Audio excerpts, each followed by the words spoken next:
ابتهال كارنيه قصيدة مباشرة. طيب انت ما عندك أنا من ما عندك فرصة تقولي وهني قناة أم درمان ولا تشكريها؟ أنا من الآلة الأم درماني خلاص. أفرد جناحك يا وطن، وابسط يداك للوزة حملت لبتلات الوئام، تفتقت أقطانها أملا وإصرارا وفن، والريح واقفة على باب التواريخ المجيدة جمعت أجنادها، ما استطاع صرصرها العتي بأن يهد مدائنا، شاد الخليل بناءها عزما وتضحية ودين. هذه بلاد القادرين إذا أريد ترابهم، هذه بلاد القادرين إذا أريد ترابهم، ونواة تمر الصبر لو عصفت أعاصير الزمن، وقفت على أفق العروش ومددت سيقانها،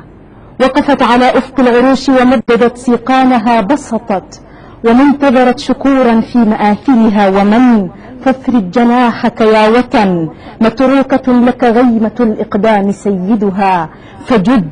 متروكة لك غيمة الإقدام سيدها فجد، ما شاء فيضك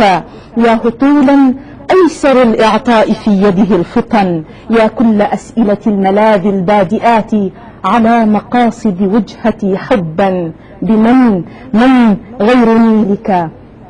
من غير نيلك يطفئ الظمأ المعرش في ضفاف الكون، من جمعت له طوعا على أرجائه أسباب إذهاب الحزن، من غير شعبك يلهب الدنيا نشيدا ثائر الإيقاع، تعزفه على أوتارها الأحداث واليد والإحن، من غير أهلك يخرجون الزاد قبل سلامهم، حتى ولو كان البليلة والقديد سيفرشون لك ابتسامتهم، وخلف سوادهم قلب تحير من سطوع صفاته القطن اللبن، فافرد جناحك ضمني واشتم قدر الراحلين، وعرف من زهدوا فداك استشهدوا، يتنفسون بدفتري،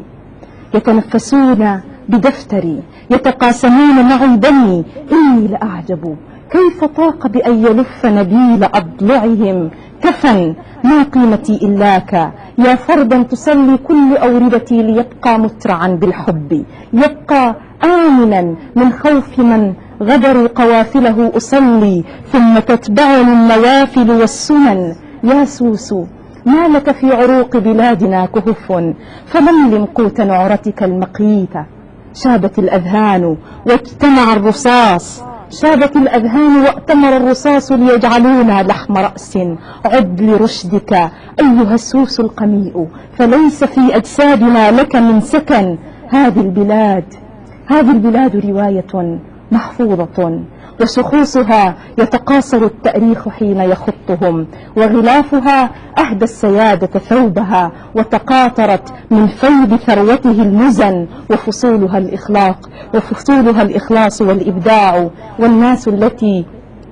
وقفت مقاييس التمائم عندهم، غلافها أهدى السيادة ثوبها، وتقاطرت من فيض ثروته المزن، وفصولها الإخلاص والإبداع، والناس التي وقفت مقاييس التمائم عندهم، فبأي كف تشتريها يا زمان، بأي كف تشتريها يا زمان، وليس يعدلها ثمن، ما قيمتي إلاك يا رحم الشموخ وحبله السري، يا من يستحل عبارة الأرض المنافي، ما بأرض الله حضن غير حضنك يستحق بأن نسميه وطن. جميل